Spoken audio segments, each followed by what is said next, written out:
Welcome, girlies. This is Let's Talk About Fashion, and I'm your host, Felicia.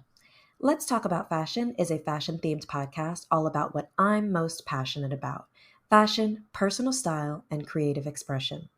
Instead of gabbing about fashion to my family and friends, who frankly have heard quite enough, I'll be sharing my fashion ramblings with you all, the girlies that get it. In each episode, I'll chat about the latest in fashion news and trends, what I'm obsessing over lately, and share some style tips. Occasionally, you'll get to meet a special guest who I'll interview about their obsession with fashion, their personal style, and what's been catching their eye lately. A little bit about me: I'm a model, owner of a vintage e-boutique, a content creator. I started on OG YouTube back in 2011. I'm a fashion writer and a fashion designer in training. I live in one of the biggest and best fashion epicenters of the world, New York City. My style is often described as colorful and bold, yet chic, and I've been obsessed with fashion since I was a kid. I've always had an eye for it. I would watch with admiration as my mom and her two sisters got ready, colorful fabrics and jewelry flying everywhere. I would obsess over hand selecting the perfect, frilly yet not too itchy socks to wear for my church choir performances. I cut and customized my doll's clothes. I turned a diorama school project into an opportunity to flesh out my future boutique. And while my siblings waited up for the George Lopez show to come on Nick and Night, I'd wait up for the nanny so I could ogle at Fran Vine's looks. Fashion has been a part of me for as long as I can remember. So I created this podcast to share my interests, my thoughts, and my ramblings with you all. Welcome to Let's Talk About Fashion. Let's Talk About Fashion, Episode 1. Let's Talk Barbie-mania.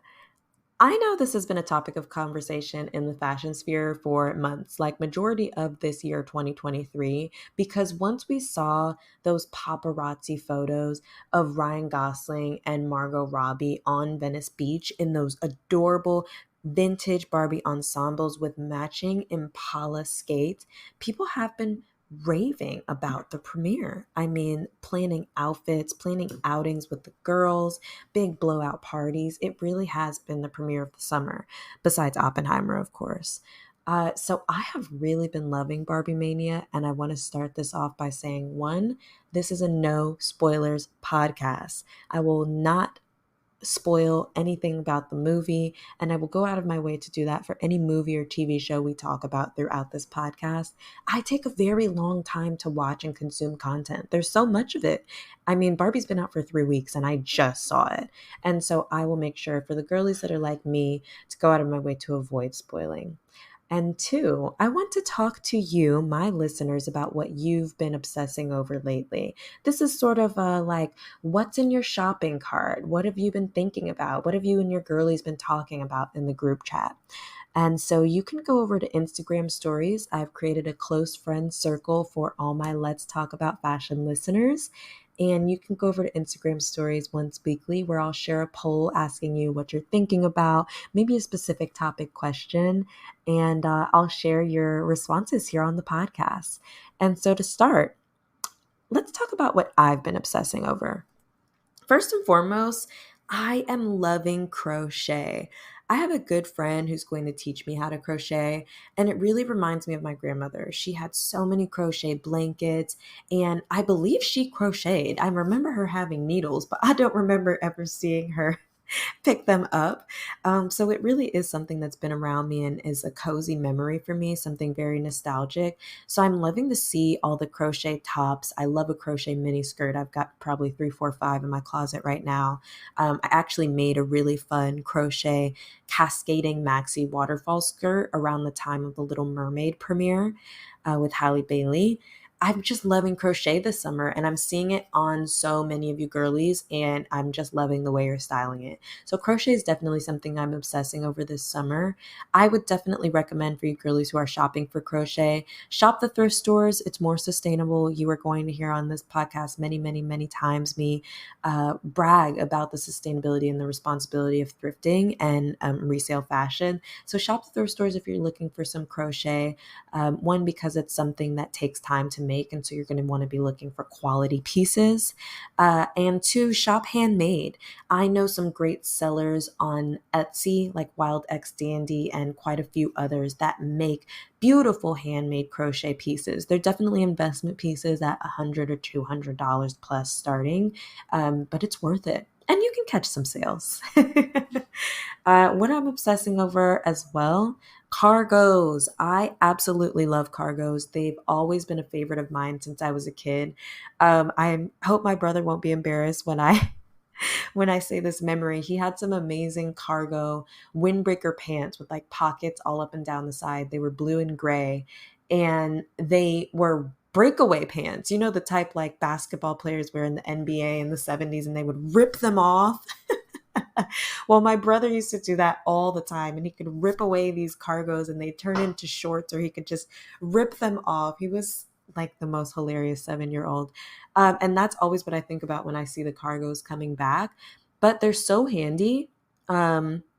I love the utilitarian style. I love seeing that kind of mixed and moshed with like sexy hot girl tops and crochet and all that.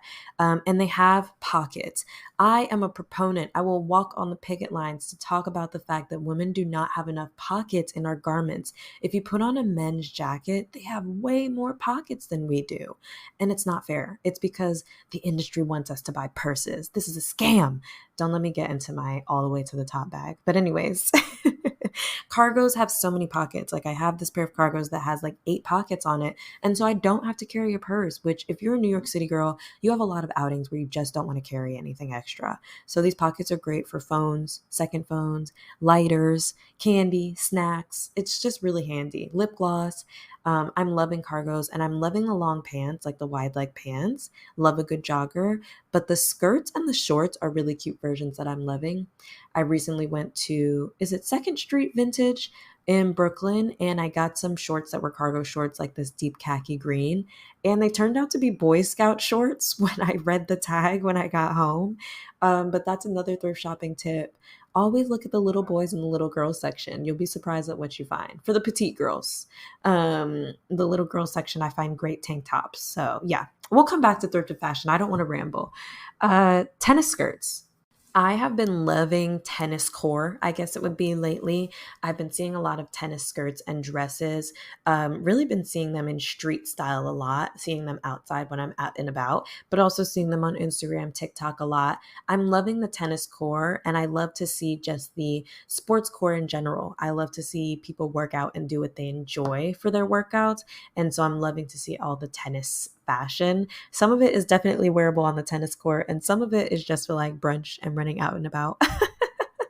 But I love tennis court. Let me know what you guys think about it. I'm eyeing quite a few little tennis dresses, and I'm also thinking about printing up a sewing pattern to try my hand at like a skirt. Skirts are very hard to make, but I love them. Okay, two more. What I'm obsessing over. Beyonce's Renaissance Tour fashion is so amazing. I absolutely have always loved Beyonce's tour fashion. She always shows up and shows out in a beautiful unitard, them thighs out, okay? Magnificent. But lately I've been loving, she's like really dipping into her fashion bag. She recently had on a Gaurav Gupta gown. If you don't know who that is, go ahead and Google that right now. That's GURAVGUPTA. Beautiful bridal designer. My wish list bridal gown is from Gaurav Gupta. And to see Beyonce, the alien superstar, gliding on her stage in that billowing, beautiful gown, oh my God, like she's killing the tour fashion. She had on this amazing bright pink chromatic 2-piece short set that just, oh my God, I'm drooling. Beyonce, we love you. This is a Beyonce stan account.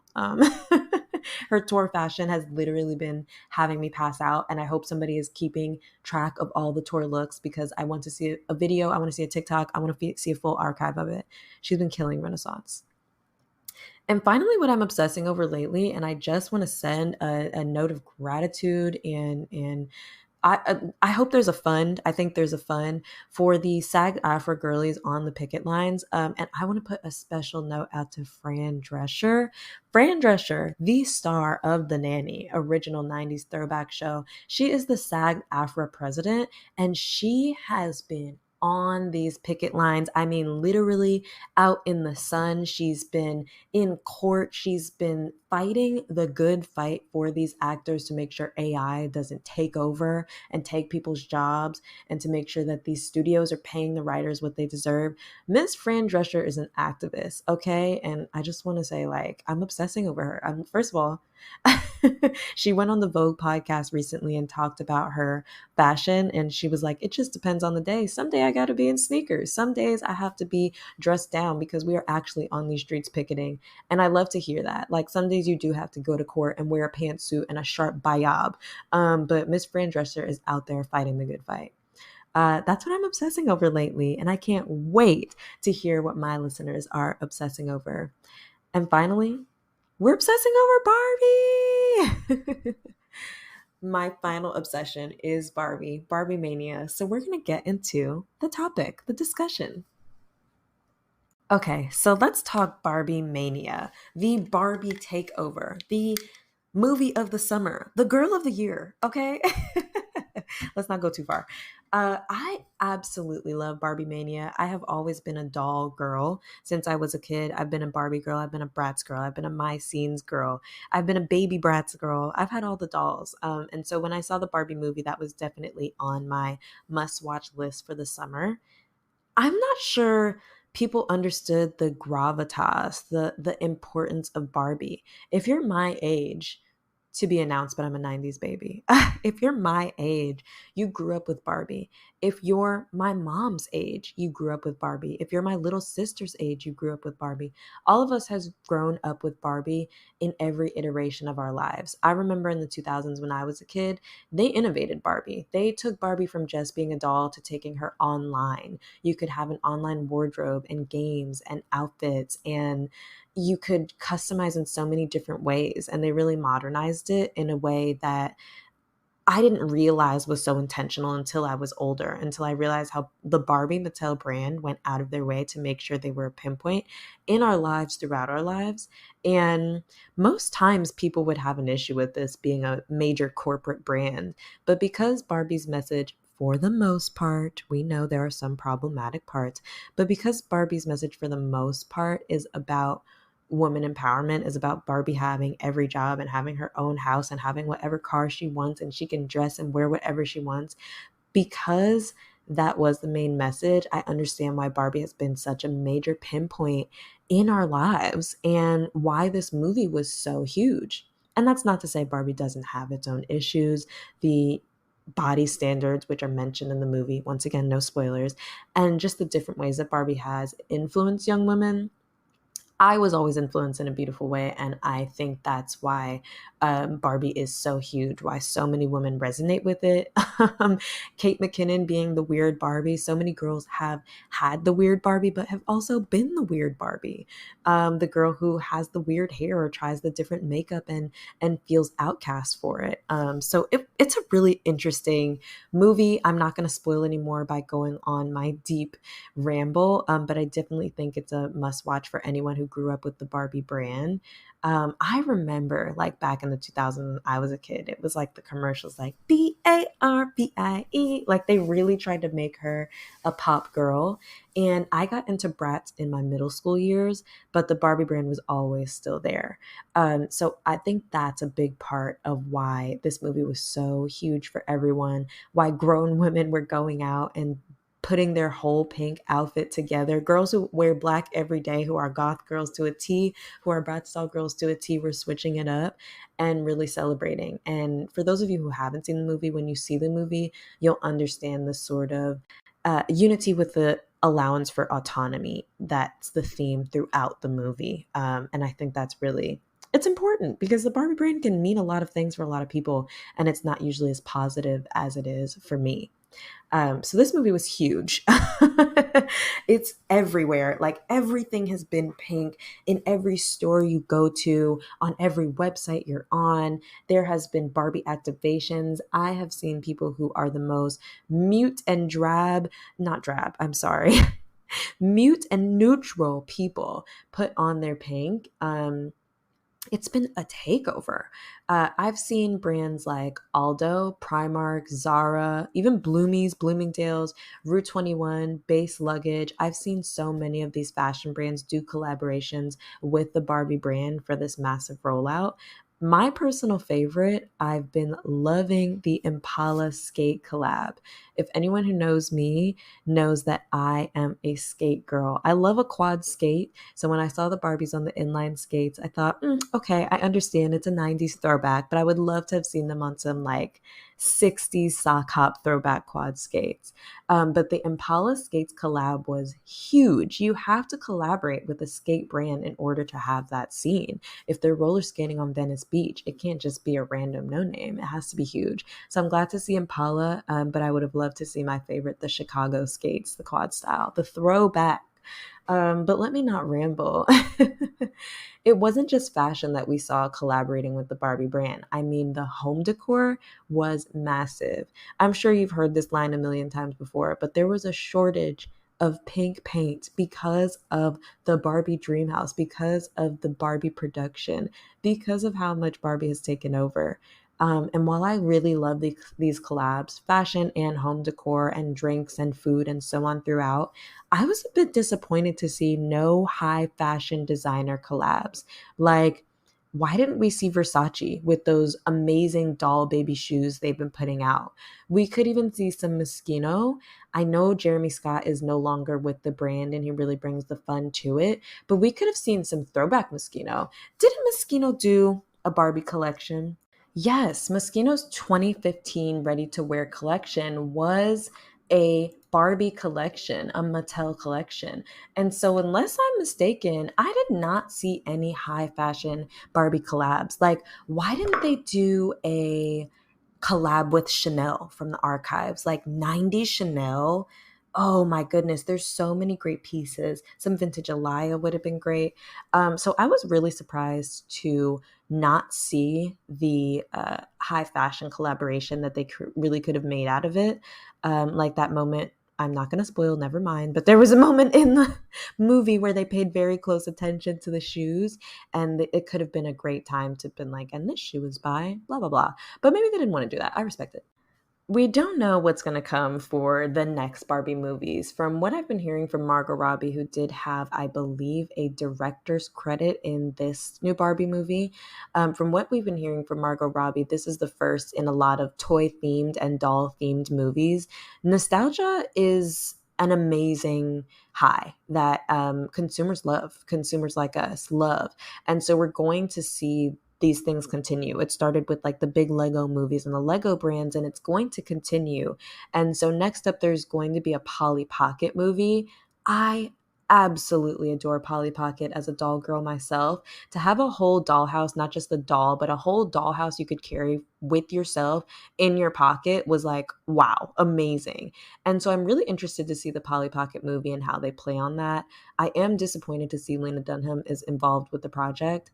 But it is promising to be great with fashion. There's been tons of live action Bratz movies, but Bratz has their chance to really make a comeback now, riding on the Barbies high. So I'm really hoping to see that. Please reach out on Instagram. Let me know what you all are interested in seeing. Let me know what you've loved about this Barbie-mania and this Barbie collab and what you're sick of seeing. I'm okay with hearing the complaints because I have heard so many people like, if I see another hi Barbie, hi Barbie, hi Barbie, if I see another one of those reels or TikToks, I'm gonna lose it. I know people have been saying that, and that Barbie collab with Ice Spice and Nicki, absolutely loved it, but I have heard it every minute of every hour. Like, I go outside and it's on. I go to the movie theater and it's there. I turn on the radio, which I rarely listen to, and it's there. Like, I shuffle my playlist and it's there. I open TikTok and it's there. I open Instagram and it's there. And so I think people are a little Barbie maniaed out. So I'm interested to see what movie or TV obsession fashion is going to move on to soon. Of course, Bridgerton is supposed to come back. I'm not sure if it's late summer or early fall, but Bridgerton is usually a fashion obsession when they debut a new season. But on from Barbie-mania to what next? I'm interested to hear what you girlies think. Latest in fashion news. So, what's been scrolling down our news feed lately? What's breaking in fashion? First and foremost, Copenhagen Fashion Week just wrapped. Copenhagen Fashion Week is well known for their sustainability and innovation. They are actually known as the most sustainable fashion week in the world. And that's major because all of the fashion collectives have made a commitment to sustainability, and Copenhagen's the first to really see major strides, like recycled pieces and fabrics and going out of their way to be plastic free and trash free. They've sort of made the first strides, and other fashion week have followed. Uh, so it's interesting to see what they'll do in terms of sustainability here. I'm really looking forward to reviewing the shows and what they're doing in terms of technology. They are always ahead and thinking to use technology in a smart way, in a responsible way to innovate fashion. If there's anyone who could invent the Totally Spies compact mirror, it could be the geniuses at Copenhagen Fashion Week. So I'm really interested to see what they do with AI, artificial intelligence, when it comes to Fashion Week. We've seen a bit of it in New York Fashion Week. We've seen some experimentation with it, but it's huge right now. AI is everywhere. I work in corporate and we talk about it almost every meeting. And so I'm really interested to see how the fashion world is going to adopt that, especially with the sort of tech leaders being Copenhagen. AI has some issues, we'll say, with plagiarism and copywriting. And so people in fashion have been hesitant to utilize it. And so it'll be interesting to see how that's adopted. I just can't do meta fashion. I'm not interested in dressing up virtual avatars. And so I'm interested to see how AI will kind of innovate fashion for us. And let's get into 3D printing all of our clothes, please. We'll get back to this. Copenhagen Fashion Week street style is something that I will rave on and on about. I think the Copenhagen girls are really good about being versatile. I say girlies, gender neutral. The Copenhagen girlies are really good about finding what works for their style. Similar to New York fashion girls, they find what works. Like if you need to carry a laptop for work, or if you need to carry a big bulky camera, or if you need to be running around a lot, they're okay with wearing chunky boots and sneakers. But there's just such great unhindered style expression there that it's not just limited with what people are wearing to work or what people are wearing to fashion shows. I really can't put into words how expressive Copenhagen fashion street style is. And so I encourage you to Google, take a look at TikTok, of course, the the epitome of fashion at the moment, and really see what people are wearing to the shows. It's interesting to see behind the scenes what the writers and what the people who are kind of running around wear to shows, because you see the versatility. So it's interesting. I really love Copenhagen street style and could go on for hours about it. So I just encourage you to take a look, do some research. And finally, the brands to look out for. I typically watch my shows once Fashion Week wraps, because I really cannot keep up with the day to day unless it's a huge and very interesting show. I can't keep up with the day to day of Fashion Week. It's wow. It is. When I was writing, I had to keep up with it and I had to know what's going on every minute of every day. But now that I'm not immersed in the industry, I can take a breather and say, oh, okay, at the end of the week, I'm going to review all the shows. So next week, we'll really dive into Copenhagen Fashion Week and the shows I enjoyed. But brands to look out for. The top three brands that I've seen stateside and have really taken my interest is one, Saks Potts. If you're a fashion girly, you really know them for those big leather and fur pastel coats with the fur trim on the collar and the wrist muffs. I really love those coats. But that is a beautiful brand, absolutely gorgeous pastels. And they don't just make the outerwear, they don't just make the coats. I think what people don't know, what they're like little known for, is they have great layering pieces. They have great sort of silhouette pieces. They pay attention to the silhouette of the female body. So I really love Saks Potts. Gani is another brand. I really can't describe how they do minimalist meets experimental. So I do encourage you to look at Ghani. A lot of the denim you've seen recently on the runways and a lot of the sort of minimalist meets maximalist pieces, I'm not sure really how to describe it any other way, is from Ghani.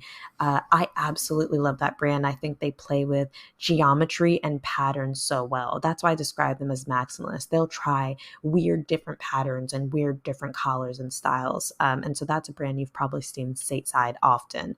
Ghani is a well-known brand here in the States, as well as Saks Potts. Helmstedt is another brand to look out for at Copenhagen Fashion Week. What I love about this brand is they're very fanciful, very colorful. They're comfortable with playing with different patterns and textures. I first saw them a few years back on maybe Who What Wear or W, I can't remember, Vogue possibly, and just the color and the use of different styles. They don't use typical sewing patterns. You're not going to see a two-piece set like you would see on Fashion Nova from here. It's like a two-piece set you would see on maybe your great aunt from here. And I'm a vintage fashion appreciator, so I love the vintage and the colorful playfulness that Helmstedt uses in their shows. So I'm really looking forward to the Helmstedt show, and I encourage you, all my listeners, to check out Copenhagen Fashion Week Street Style and a few of the brands I mentioned. And of course, there's tons others to research. So get to digging. And finally, the biggest in fashion news, this is for the business of fashion girlies. This is for the girlies who are really behind the scenes, the analysts, really. And excuse my base level knowledge. So, Tapestry, the brand that owns Coach and Kate Spade and Stuart Weitzman, they bought Capri. And Capri currently owns Jimmy Choo, Michael Kors, Versace, and several other brands. So this is an interesting buyout. They're sort of creating like a US fashion powerhouse, as records would say. And they're going up against the Paris major fashion house, LVMH, which owns like nearly 100 brands. They have Tiffany, they have Louis Vuitton, Dior, Moet, yes, the alcohol. So it's interesting to see what Tapestry is going to do. In the last couple of years, we've really seen them revitalize the Coach brand, and I've seen the Kate Spade brand make a few flutters on the fashion scene. So it's going to be very interesting to see how the Tapestry deal and takeover expands these brands. I hope it's for the best, but to own this many different types of brands, Versace, Jimmy Choo, Michael Kors, and so on, I'm interested to see how this is going to pivot. Like with Coach, we saw a lot of influencer collabs and pop-up events. They were even in the metaverse. So it'll be interesting to see what this deal means for fashion. But I think for people outside of fashion, outside of the industry, the average everyday person, this doesn't mean a lot until we see this kind of flush down into the brands further, into the actual stores and clothing stores and collaborations and marketing. We won't see how this affects the general public for a while. So it'll be interesting to see this pivot. That's the latest in fashion news. I hope I didn't get into the weeds for you girlies, too into the weeds for you girlies, but that's the latest in fashion. And finally, we're going to close out with our style tip. My style tip this episode: back to school shopping. Shop those back to school sales. Even if you don't have kids or nieces or nephews or godkids or grandkids or whatever it is, some of you may not know, but it's back to school time. Yes, the parents are rejoicing. They're screaming in the streets because they can finally send those children back to school. They're free of those massive electric bills running the AC up and down all night and day. They're free of their fridges being raided by their teenagers and three-nagers. So just like the moms who are getting those kids ready, getting them outfitted and making the best of those deals, I want you all to go visit your favorite big brand stores. I'm talking Old Navy, I'm talking Target, I'm talking Gap, and go get your staples, your athleisure, your comfortable sneakers. If you need a new denim jacket like me, go get you a denim jacket. These back to school sales are huge. I'm talking like 40% off and up. Buy one, get one free, this, that, and the other. And don't forget about the furniture or home decor. If those of you who are new in your spaces, in your apartments, in your homes, in your van life, wherever you are, in your dorm, go check out these sales. I mean, IKEA, Bed Bath & Beyond, even CB2 have student discounts because the college students are heading back to their dorms. So this is a great time to buy furniture, some decor, some kitchen essentials, whatever you need. And that's our style tip. Thank you all so much for listening to episode 1 of Let's Get Into Fashion. I'm so excited to finally share this brainchild with you all. I am always talking about fashion, always rambling about fashion, and the thought came to me in a dream that I should just start a podcast and start sharing my thoughts. Because why not? I'm so excited that I found my community and people that I can share with, and I'm so thankful for you for tuning in. Stay tuned. New episodes will be uploaded sporadically. I work in corporate girlies, and the schedule changes day to day. So please be patient with me and subscribe wherever you listen, Apple Podcasts, Spotify, wherever it is, and you will be updated when a new episode is live. Thank you for listening. This is Let's Talk About Fashion.